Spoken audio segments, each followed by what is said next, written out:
So as far as the Colonel review, they spoke a little bit about the plot twist of having free McDonald's at Right. the event. So if you can just briefly walk me past that, like how Mhm. it happened, and how do you feel about the Colonel review overall? Right.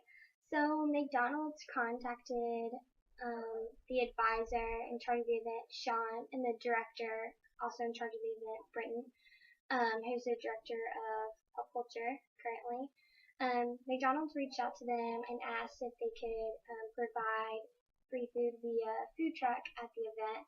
And after going through some loopholes and stuff, like this was able to happen, and um, which was very exciting because it was a surprise to audience members and things like that. It actually stemmed from one of Jim Gaffigan's tweets during the Super Bowl, Okay. because they were doing the Pay with Love Right, campaign. pay it forward.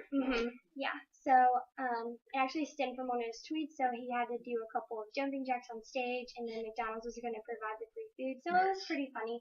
It was a little cool twist at the end, but the Colonel really focused on that part of the event, which I understand because that was newsworthy, it was exciting, it was unexpected.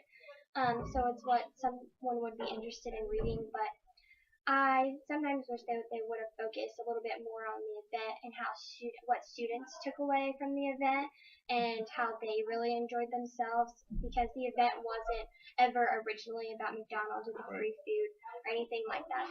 They weren't in the original plan.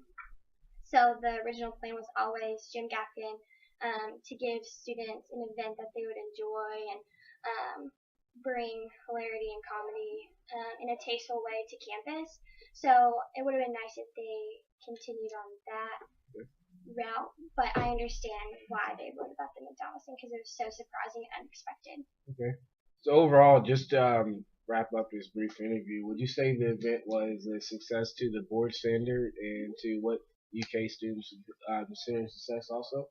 Yeah, I definitely think it was a success, not just based on attendance, but by also what the students really took away from the event. They laughed, they had a good time, but in an appropriate fashion that was inclusive of anyone that wanted to come to the event. So, yeah, I would say it was an overall success, and I'm looking forward to future comedians